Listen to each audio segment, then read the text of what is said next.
Assalamualaikum warahmatullahi wabarakatuh. Pada video pembelajaran sebelumnya, kita sudah membahas beberapa contoh soal tentang hasil ukur pada jangka sorong dan mikrometer stroke. Kalian semua sudah sedikit paham tentang cara membaca alat ukur tersebut. Nah, untuk video pembelajaran kali ini, kita akan bersama-sama belajar memahami tentang alat ukur melalui kegiatan praktikum online.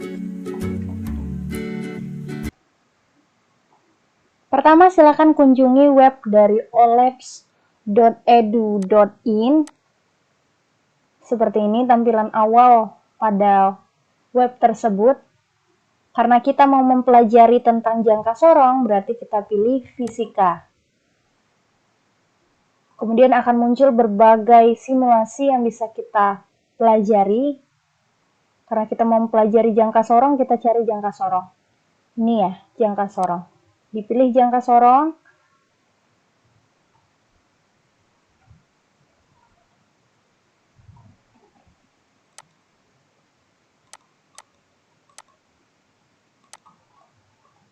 Terdiri atas beberapa menu, yaitu teori mengenai penjelasan singkat tentang jangka sorong, di mana jangka sorong sendiri terdiri atas dua rahang, seperti ini, dan terdiri atas dua skala, skala utama pada bagian atas dan skala nonius pada bagian bawah.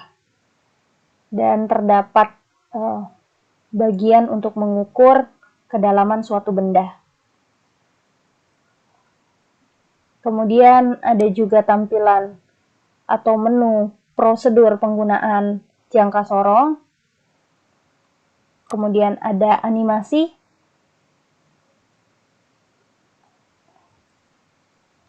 Animasi tentang jangka sorong, bagaimana cara membacanya, dan simulasi.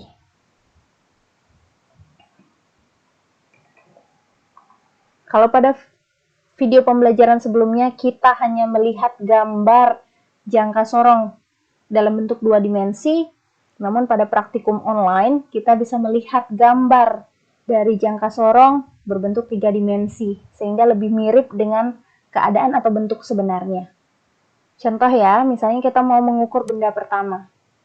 Seperti ini caranya, kita tutup rahangnya sampai mendekati benda, sampai benda terapit, benar-benar terapit pada rahang, kemudian akan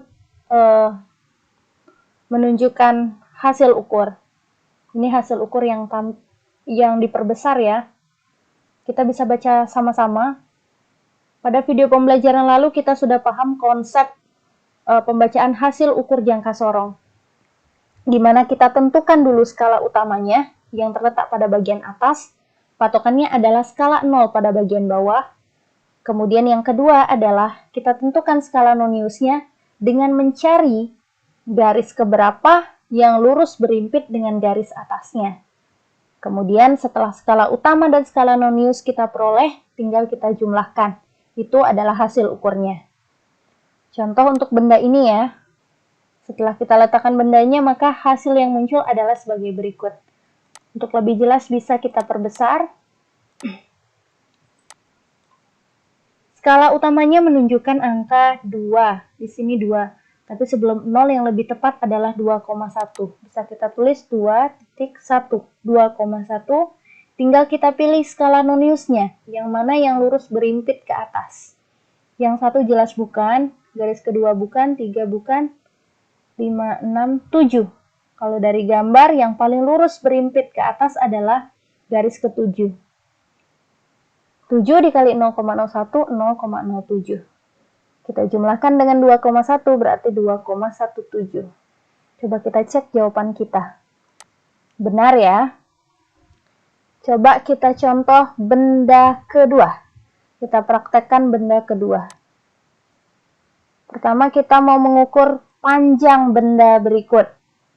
Sama, langkahnya adalah memastikan rahangnya mendekat dan mengapit benda tersebut. Kemudian akan muncul hasilnya, yang kemudian diperbesar. Kita tentukan dulu skala utamanya. Cari angka sebelum garis 0. Ini garis 0. Setelahnya adalah angka 3, berarti sebelum garis 0 ini adalah 2,9. Tinggal kita pilih skala noniusnya. Yang mana yang lurus berimpit ke atas? 1, 2, 3, 4, 5 bukan? Yang paling tepat adalah garis ke-6. Tinggal kita jumlahkan. 2,96. Kita cek hasilnya. Benar ya jawabannya? Untuk benda ketiga, gelas ukur, beker. Pertama kita mau mencari diameter dalam dari gelas ukur ini.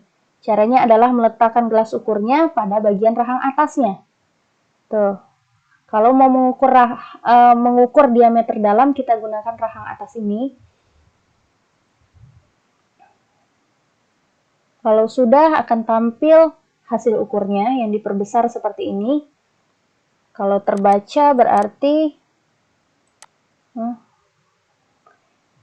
skala utamanya menunjukkan hasil 3, berarti jawabannya adalah 3. Kemudian skala noniusnya menunjukkan garis yang paling tepat lurus ya, berarti ini garis terakhir. Jawabannya adalah 3,1. 3,1. Tuh. Tidak bisa diklik.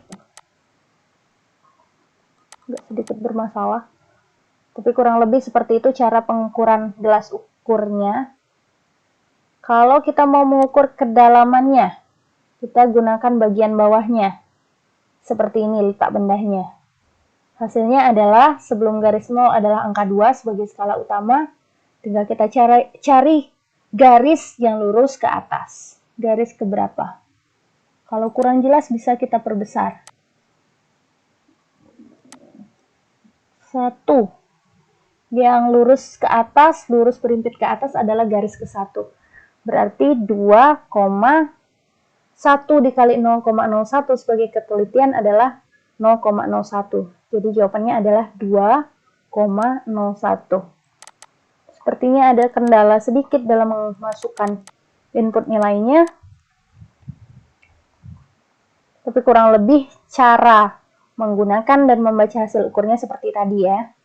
Coba kita cek benda lain. Silinder.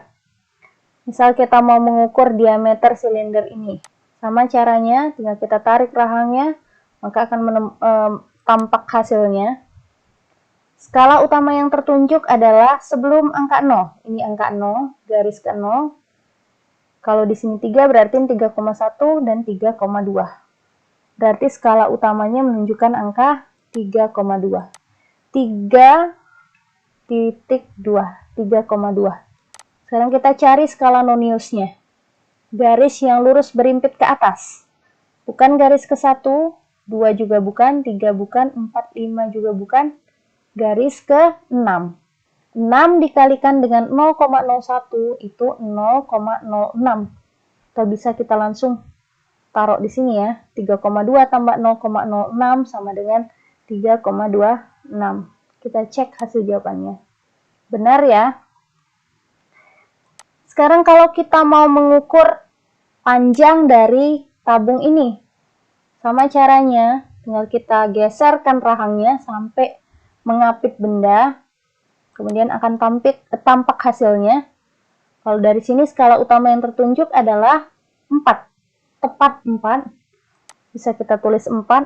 4, kita cari skala noniusnya dengan melihat garis yang berimpit ke atas.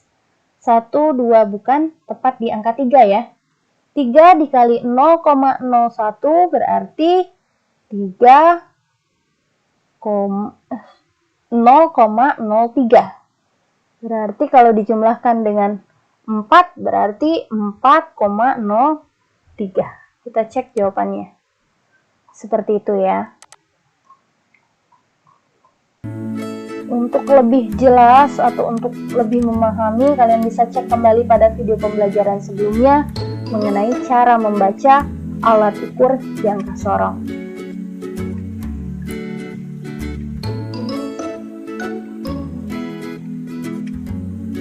Terima kasih atas perhatiannya. See you on the next video.